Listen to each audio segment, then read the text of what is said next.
أعوذ بالله من الشيطان الرجيم. بسم الله الرحمن الرحيم. الحمد لله بنعمة الإسلام. الحمد لله بنعمة الإيمان. الحمد لله بنعمة القرآن. والصلاة والسلام على رسوله محمد وعلى آله وأصحابه أجمعين. أما بعد. Allohga hamdu sano bo'lsin shunda zotga kim siz bilan bizni o'z uyiga mehmon qilgan, sajda qilishlikka loyiq ko'rgan, namozxonlar qatorida qilgan Allohga hamdu sanolar bo'lsin. Sarvari olam Muhammad Mustafa sallallohu alayhi va sallamga salavot shariflar, durud beadadlar bo'lsin. Assalomu alaykum va rahmatullohi va barakat. Hurmatli ahli islom, ahli iymon, mo'min musulmon birodarlar. Mana shunday bir fazilatli kunda Alloh duolarni qabul qiladigan hajjul masokin bir fayzli, barakatli kunda Allohning uyiga ibodatga qadam ranjida qilib kelibsizlar. Alloh qadaminglarga hasanat ato aylasin. Bu qadamlarimizni Alloh davomli qilsin. Ko'p yillar mana shunday ulug' ibodatlarni birgalikda ado qilib borishimizni Alloh nasib aylasin. Hurmatli birodarlar, har doimgidek mana bu g'animat vaqtdan foydalanib sizlarga Alloh subhanahu va taoloning oyat karimalari, Rasululloh sallallohu alayhi va sallamning hadisi muboraklaridan bahol qudrat Alloh qodir qilgancha yetkazishga harakat qilamiz. Allohning o'zi yordam bersin. Xatodan xoli emas biz. Mabodo bir xil kamchilik yo xatolik bo'lib qolsa, Alloh o'zi to'g'rilab, o'zi hidoyatga boshlasin. Allohning bergan eng ulug' ne'mati, eng ulug' umr. Bu g'animat vaqt. Allohning bergan bu umri g'animat vaqt. Buni g'animat bilish kerak. Alloh bergan umr hayotda qancha yashaymiz? Yashasak 100 yil yasharmiz. Undan ortiqdir. Lekin bu Allohning bergan g'animat fursati, bu ne'mati, vaqti. Bu umrni nimaga berdi Alloh? Faqat yeb ichishmi? Maishat qilishmi? Shundan iboratmi hayot? Faqat yeb ichish, maishatdan ovora bo'ladigan bo'lsa, nafs bilan yuradigan bo'lsa, uni hayvondan farqi bo'lmay qoladi odammi? Bu g'animat vaqt. Bu g'animat vaqtda nima qilish kerak? Umr. Bu umrda ulamolarimiz umrga ma'no berib aytganlarki, umrdan ma'no barpo qilish. Nimani barpo qiladi? Nimani? Mana shu Alloh bergan hayotda yashab, yaxshi amallar qilib, yaxshiliklar qilib, ibodatlar qilib, oxirat imoratini chiroyli qilish. Bu g'animat fursatdan, vaqtdan foydalanib, oxirat imoratini harakatini qilish, mustahkam qilish. Bir fikr ham qiling, inson ham bir fikr ham qilish kerak edi. Masalan, mana hozir qarang, dunyoning imoratiga qancha harakat qilyapsiz? Dunyoning imoratiga. Voy, bu hozirgi imoratlarni ko'rib hayron qolasiz. Shunchalik mustahkam qilishga harakat qilyapmizki, poydevorini yerni zaminiga 5 metr, 6 metr chuqurga tushirib yuryapmiz. Yana uni beton, hozirgi semont beton toshlar bilan semonlab betonlayapmiz. Unga ham ko'rimiz xotirjam bo'lmasa nima qilyapmiz? Orasiga temir qo'yyapmiz, armaturalarni. Voy, bu namuncha harakat, birodar, shuncha. Bu arzimagan umr, yashasa 100 yil yasharsiz, namuncha bunicha. Endi domla bilib bo'lmaydi, hayotni ko'ryapsiz, har xil balo, ofat, to'fon u yoqda bu yoq. Shundan bir mustahkam bo'lsin deb mustahkamlayapman deydi. Bu yog'ini 4 qavat, imkon bo'lsa 5 qavat qo'yamiz. Qishga moslayapmiz, issiqroq bo'lsin deb. Yozga salqinlashtirish harakatini qilyapmiz imorat. Yozda bir maza qilib o'tirib salqinroq bo'lsin, qishda issiq bo'lsin deb o'shani issiqlikni harakatini qilyapmiz. Ichiga zeb beryapmiz, naqshinkor qilib. Ustalarni yaxshisini olib kelib iloji boricha qo'shnimnikidan meniki zo'r bo'lsin deb harakatini qilyapmiz.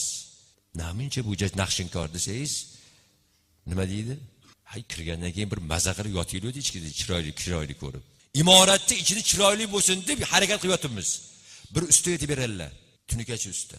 Mana ipakchilik degan joyda uchastka qurildi domla deydilar. Hozir qurilgan endi. O'sha qurilish boshlangan paytni aytib beradilar. Qurilish boshlangan paytda bir odamning uyiga bordim, tunikasini qoqqani deydilar. Tunikani qoqib bo'lgandan keyin ikkinchi usta, haligi ikkinchi qo'shnisi ham meni ishimni ko'rib qoldida, yaxshi yoqtirib, meni ham tunukamni qoqib berasan dedi. Xo'p deb uniga kirsam, haligi tunikachiga nima debdi haligi qo'shni? Mana shu qo'shnimnikidan 450 baland bo'lsin, meni getirmish. 450. Uchinchi qo'shnikidan ham ishladim deydilar. Uchinchi qo'shniga ishlasam, uchinchi ham mana shu ikkita qo'shnimnikidan 450 baland qilib meni getirmish. Meniki bulangidan ajralib tursin, chiroyli bo'lib tursin. Boshqacha bo'lib tursin deb imoratning harakati. Shunchalik harakat qilamiz-a, qarang.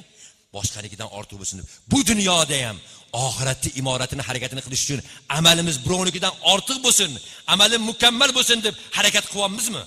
Ha? Qilyapmizmi? Boshqadan ko'ra mana amalim ko'proq bo'lsin. Namozlarni ko'paytiryapmizmi? Tahajjud namozlarini o'qiyapmizmi? Nafillarni ko'paytiryapmizmi?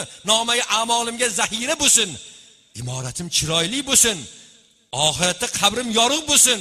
Savolim javobim oson bo'lsin deb harakat qilyapmizmi? Qani bir savol bering o'zingizga o'zingiz. Kamdan kam, juda kam. Bu dunyoga shunchalik sho'ng'ib ketdikki, bu dunyoning harzo havasiga, domlasidan tortib omisigacha ham hammasi shu dunyoga harakatga tushib ketdik. Dunyoning harakati. Qandoq qilsam birovdan ortiq bo'lsam, qandoq qilsam birovdan zo'r yashasam, qandoq qilsam birovdan ko'p yesam, qandoq qilsam oxiratning imorati, umrning harakati, boradigan joyimizni poydevorini mustahkamlayapmizmi, imoratini mustahkam qilyapmizmi, ziybi ziynat beryapmizmi?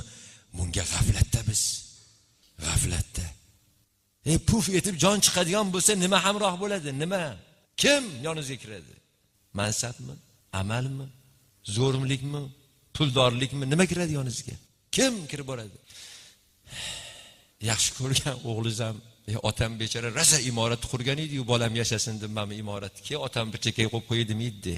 Dod deb turgan o'g'il qizlaringiz ham hammasi qoladi. Bitta mixni olib keta olmaysiz endi. Uchastka solganingizda bitta mixni ham ko'chirib olib keta olmaysiz. Alloh nasib qilsa hammamizga ham kapan.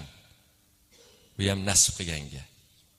4 oyoqlik yog'och otni ko'tarib olib kelishadi. Agar o'zi kelmagan bo'lsa ham masjidga 4 oyoqli yog'och otni yetaklab yelkasiga qo'yib olib keladi. Mana kelmagan joying masjid, mana endi keldim mana masjidga. Baribir kelarding shu yerga. Tiriklikda namozni aytganda bormayman dirding. Namozda qocharding. Qabrga olib borib qo'yishadi janozani o'qib. Hech kim kirib bormaydi. Hech kim. Men tushiydi, hech qaysi mehribon tushmaydi. Yakka bosh tushib boradi. Endi o'tda so'roq bu dunyonikidek bo'lmaydi. Siz kim edingiz? Palonchi akamni otasimisiz, onasimisiz demaydi endi. Puldormisiz demaydi endi. Mansabdormisiz demaydi, zo'rmisiz demaydi. Tanish bilish yo'q. Palonchi akam e'tiborda deya olmaysiz. Yakka bosh amali haqida Allohning oldida javob beradi. Amali haqida javob beradi. Ko'z oldingizga keltiring, ko'z oldingizga. Tiriksizda qorong'i go'rga olib tushib qo'ydi-da, ustidan go'larni qalab bordi. Ko'z oldingizga keltiring, qaysi holat bo'ladi? Qop-qorong'i. Qop-qorong'i. Hech narsa yo'q. Ovozingiz chiqmaydi dod desangiz. Zax. Tagingizda ko'rpacha yo'q. Bolish yo'q, yostig'ingiz boshingizni qo'ying desangiz. Boylik ham o'sha, zo'rlik ham o'sha, puldorlik ham o'sha joy. Turpoq. O'sha qabrni munkar nakirli savoliga, javobiga tayyormizmi? Qabrimiz yorug' bo'lishi uchun amal qilyapmizmi? Alloh bergan mol dunyolarni qaysi yo'llarga sarf qilyapmiz? Bularni o'sha yerda javobini beramiz. Alloh senga mol dunyo beruvdim deydi Alloh. Yoshlik beruvdim, kuch-quvvat beruvdim. Nimalarga sarf qilding deb Alloh o'sha yerda so'raydi. Haromlarga sarf qilganingiz javobini bermaysizmi o'sha yerda? Berasiz o'sha yerda. Berasiz o'sha yerda javobini. Tabarakallazi biyadihil mulku va huwa ala kulli shay'in qodir. Qodirunilladzi xalaqal mauta val hayata liyabluwakum ayyukum ahsanu amala. Sadaqallohu azim. Mulk egasi bo'lgan Alloh hamma narsaga qodir. U shunday qodir zotki hayotni berdi. Hayot va o'limni yaratdi. Nima uchun? Yaxshi amallar qilish uchun. Demak, bu umrdan ma'no yaxshi hayot, yaxshi amal. Mana shu dunyoda Allohning ibodatini qilib, Alloh bergan mol dunyodan Allohning yo'liga sarf qilsangiz, zakotlarni bersangiz, qiynalganlarga yordam bersangiz, kambag'allarning holidan xabar olsangiz, qarindosh urug'ga oqibatda bo'lsangiz, qo'ni qo'shni bilan ittifoq bo'lsangiz, eng olib boradigan amalingiz imoratingizni poydevori, imoratingizni chiroy qiladigan, qabringizni yorug' qiladigan, mana shu qiladigan amallaringiz, qilgan yaxshiliklaringiz, mana shu hamroh bo'ladi. Shu İsa aleyhissalom bir kuni ketayotsalar, bir dasht oyoqlariga bir narsa ilinib qoldi. Bu nima ekan deb olib qarasalar, kalla suyak. Hali kalla suyakka qarab, "Ya Rabbi, bu suyak insonni suyagimi? Qaysi insonni? Erkakmi, ayolmi? Boymi, kambag'almi? Shohmi, gadomi? Yoshmi, qarimi? Kimmi kalla suyagi?" Alloh aytdi: "Ey Isa, meni o'z qudratim bilan kalla suyakka til beray, o'zi so'zlasin."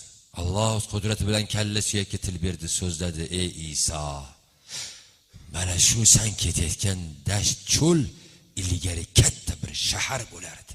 Shu shaharning podshosi men edim. Nihoyatda kuchli edim, qudratim kuchli edi. Qaysiga qo'limni uzatsam, o'sha yerda yurib olardim. Shunchalik xazinam tilloga toshganidan askarlarim belbog'ini ham tillodan qildirdim. Shunday yashadimki, yeganim oldimda, yemaganim ketimda. Og'zimdan chiqqani muhayyo. Kim nimadirkin deb og'zimga muhayyo. Buyrug'imni bajarishga muhayyo bo'lib turibdi. Shunda bir kun o'zimga o'zim aytdim: bu men bu dunyoda Xudo ekanman-da, navzambillah.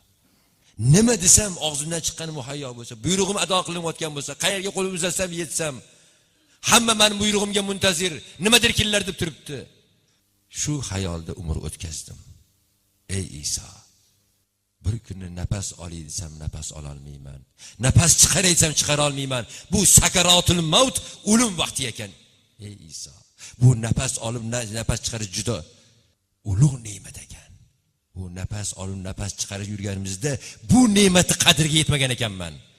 Bu sakaratul maut vaqti ekan. Shunda bir marta nafas olib nafas chiqarishga rozi edim, butun to'plagan mol dunyomni berishga. Butun to'plagan mol dunyoyimni bersam-u, bir marta nafas olib nafas chiqarish imkonini yaratib bersa bo'ldi dedim. Mana shunday azobda dunyodan o'tdim. Ey Isa, bir qancha vaqtlar bo'ldi. Ruhim azobda. Sen Allohning yaqin bandasisan, duoing qabul bo'ladigan zot. Bir haqqimga duo qilsang, Alloh meni ruhimga yengillik bersa. İsa aleyhissalom qo'llarini ko'tarib duo qildilar: "Ya Rabbi!" deganlarida Alloh aytdi: "Ey Isa, duo qilma. Duo qilma, meni hijolat qilma. Men bu bandaga umr berdim, hayot berdim. Bu hayotda unga katta amal berdim. Mol dunyo berdim. Meni tanirmikin dedim. Meni tanimadi. Biron marta boshini sajdaga qo'ymadi. Biron marta boshini sajdaga qo'ymadi. Men bergan mol dunyodan kambag'allar bor edi, nochorlar bor edi, yetimlar bor edi, qiynalganlar bor edi. Shular qarindoshi, qo'shnisi, mahallasi edi. Biron marta yordam bermadi. Bularni Alloh shunaqa qilib yaratgan dedi. Ey Isa, hattoki xudolik da'vosini qildi. Ey Isa, duo qilma. Bu banda shunga loyiq. Bu umr birodarlar o'tyapti. Kun o'tadi, xursandmiz. Oy o'tyapti, xursandmiz. Yillar kelyapti, xursandmiz. Nimaga xursandmiz? Xursandligimizning sababi bor. Yoshimiz ulug' bo'lib boryapti. Imoratlarimiz bityapti.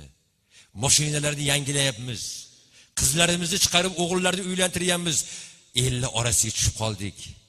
Palonchi bo'lib shunga xursandmiz. Vaholanki tobora Allohning huzuriga yaqinlashyapmiz. Mana shu bugun bir kun o'tdi. 30 kun umringiz qolgan bo'lsa, 29 kun qoldi Allohning huzuriga yaqinlashlikka. Allohning huzuriga borishlikka biror amal qildikmi? Biror yaxshi amallar qilyapmizmi? Bizdan keyin nomimizni yaxshi nom bilan eslaydimi xalq? Bizdan keyin farzandlarimiz ko'zida yosh bilan Alloh rahmat qilsin otamni deb eslaydimi bizni mehribonligimizni eslab? Yaxshi amallarni qilyapmizmi? O'zimizdan yaxshi nom qoldirib ketyapmizmi? Umr o'tib boryapti. Allohning huzuriga yaqinlashyapmiz.